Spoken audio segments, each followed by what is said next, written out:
Bonjour Jean-François Guiglione. Bonjour. Vous êtes un traqueur de plastique et pour le débusquer, vous parcourez le monde à bord d'un voilier qui sillonne les mers depuis 15 ans maintenant. Ce voilier, baptisé Tara, vient de repartir en mission il y a tout juste quelques jours, mais cette fois-ci, c'est à l'assaut des fleuves d'Europe. On le voit là à l'écran. La goélette va voguer pendant 6 mois, 6 mois pleins. Vous êtes directeur de recherche au CNRS, vous êtes directeur scientifique sur cette mission. Alors pourquoi cette fois-ci aller sonder les eaux des fleuves ?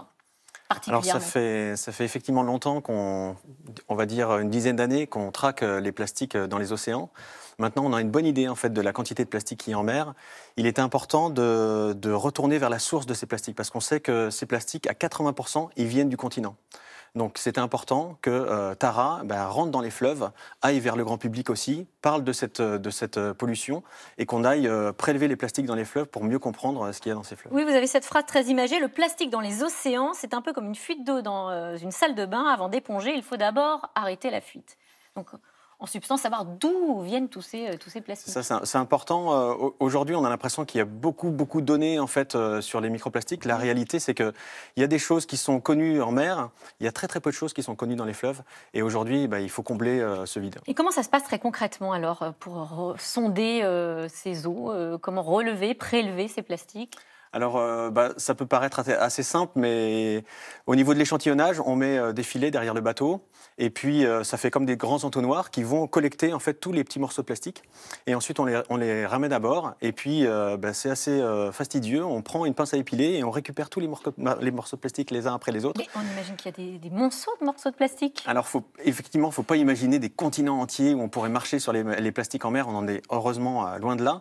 Néanmoins, ce qu'on va récupérer, c'est entre 20 et 100 morceaux par filet. On laisse traîner pendant 1 heure à peu près. Et quand on multiplie ça par la quantité des océans, là, on commence à avoir des quantités qui sont vraiment énormes. Chaque année, il y a plus de 8 millions de tonnes de plastique qui sont rejetées dans les océans. On nous dit que c'est l'équivalent d'un camion benne par minute. Ça semble monstrueux comme chiffre. Comment se situe, nous, l'Europe par rapport aux autres pays ? Est-ce qu'on est particulièrement mauvais élève ?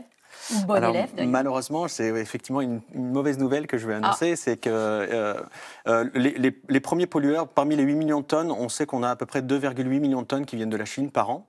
Les deuxièmes pollueurs derrière, c'est l'Europe. On est à 600 000 tonnes par an de plastique qui sont relargués et on sait qu'essentiellement, ça vient des fleuves. Et alors, il se présente sous quelle forme ? Ce plastique. Alors ça, c'était... Oui, voilà. Je pose la question parce qu'on imagine tous, bien sûr, les sacs en plastique, les bouteilles d'eau, les tongs, ces visions apocalyptiques qu'on a du 6e continent de plastique même, dont on parle souvent. Voilà, on envoie des images à l'écran. Est-ce que c'est ça que vous récupérez ?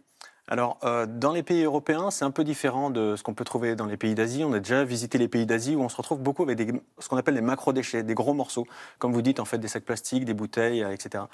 Ce qu'on a plus dans les fleuves d'Europe, et ça semble un peu plus pernicieux, c'est ces microplastiques. Et c'est quelque chose qui était complètement insoupçonné il y a quelques années. On pensait que les gros déchets, en fait, se cassaient en morceaux petit à petit par l'effet des ultraviolets, des vagues en mer. De la chaleur, du soleil, voilà, du etc. temps même. Et la réalité, en fait, c'est qu'il y a plus de la moitié des plastiques qui arrivent des fleuves sont déjà sous forme de microplastiques. Et ces microplastiques, malheureusement, on sait qu'ils vont avoir un impact très important en fait, sur la biodiversité marine.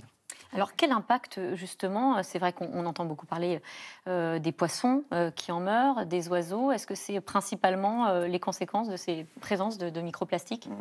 On a tous en tête en fait, les images des grands mammifères qui sont remplis de plastique. Qui vont mourir simplement par ingestion de ces plastiques. Aujourd'hui, on sait qu'on a à peu près 14 000 mammifères par an qui meurent simplement de ces plastiques, et encore on sous-estime parce que c'est ceux qu'on trouve sur les plages. Il y a 1,4 million d'oiseaux marins qui meurent en fait, de ces plastiques, et ça, c'est les plus gros plastiques. Ensuite, ce qu'on sait sur les plus petits microplastiques, ceux-là, ils vont rentrer dans la chaîne alimentaire à tous les niveaux. Et même à notre niveau d'homme, d'être humain ? Ouais, alors là, c'est tout de suite la question qu'on se pose. Est-ce qu'on transpose en fait, cette pollution qu'il y a dans les mers à l'humain ? Aujourd'hui, par exemple, quand je vais consommer du poisson, on sait que les microplastiques vont se mettre plutôt au niveau de l'estomac. Et là, en fait, on enlève l'estomac. Du poisson. Donc là, en fait, on enlève l'estomac en général avant de manger le poisson. Donc là, les risques sont vraiment mineurs. Par contre, il a été démontré qu'on avait plus de 300 particules de microplastiques qu'on retrouve dans les moules. Et un mangeur d'une portion de moule va ingérer en fait, ces plastiques. Donc, ces plastiques, ça représente quoi quand on l'ingère ? Est-ce que c'est dangereux pour nous ? Est-ce que c'est juste très mauvais ? Alors, les choses qu'on connaît aujourd'hui, c'est beaucoup sur les animaux. On sait qu'à l'intérieur des plastiques, il va y avoir ce qu'on appelle... Dans un plastique, en fait, on a un polymère et l'additif qui est à l'intérieur qui permet de rendre le plastique un peu dur ou un peu mou en fonction des propriétés qu'on veut lui donner. La résistance à la flamme, par exemple. Il y a plein de produits, en fait, qui sont dans ces plastiques. Et beaucoup de ces produits, c'est ce qu'on appelle des perturbateurs endocriniens, c'est-à-dire qu'ils vont modifier les hormones des poissons. Et un poisson, par exemple, va plus savoir la différence entre une saison ou une autre. Et donc, du coup, ça va complètement modifier sa reproduction, par exemple. Donc tous ces effets-là sont de plus en plus connus à tous les échelons de la chaîne alimentaire dans le milieu marin. Les effets sur l'homme, on sait qu'il y a aussi des perturbateurs endocriniens qu'on ingère quand on est en train d'ingérer du plastique. Les effets aujourd'hui sont complètement inconnus.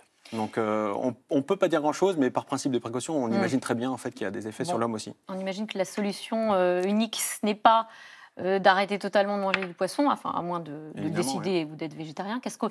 Quelles sont les pistes? Qu'est-ce qu'on peut faire à notre niveau? Alors, au niveau du citoyen, on va dire, il y a plusieurs pistes. Aujourd'hui, comme on disait tout à l'heure, il faut couper le robinet. C'est-à-dire que... On arrête d'acheter des emballages, ce genre de choses? En fait, tout va se passer au magasin. Quand on commence à rentrer dans un magasin, là, c'est le choix qu'on va faire qui va diriger en fait, la quantité de poubelles que je vais avoir. Moi, personnellement, j'essaie d'avoir une poubelle de recyclage par mois.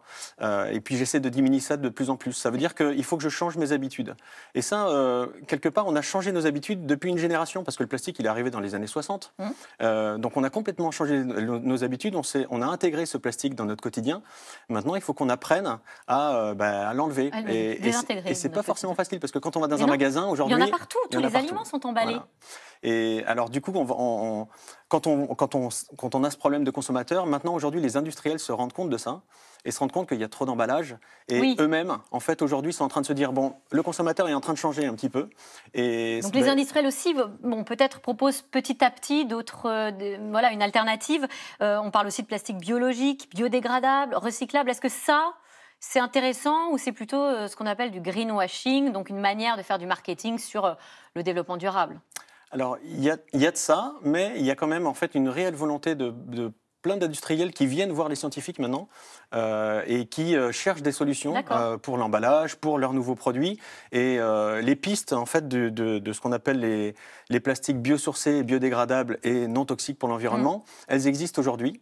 Les plastiques biodégradables aujourd'hui, malheureusement, ils ne sont pas forcément biodégradables partout. Quand on pense à un plastique qui est compostable, lui, il va effectivement être compostable en conditions de compost industriel. Donc ça marche. Recyclable. Donc là, en fait, on va pouvoir récupérer ce plastique, mais il faut une collecte particulière. Ah oui, c'est ça. On n'est pas des champions du recyclage. Voilà, aujourd'hui, malheureusement... Est-ce qu'on peut nettoyer les océans? On a vu des voiliers géants partir pour des années, nettoyer le plus possible les océans, ou des citoyens nettoyer les plages avec des challenges. Je prends une photo avant, après et je nettoie la plage. Tout ça, c'est efficace ou c'est plutôt se faire du bien au moral, mais finalement avoir peu d'impact sur l'environnement?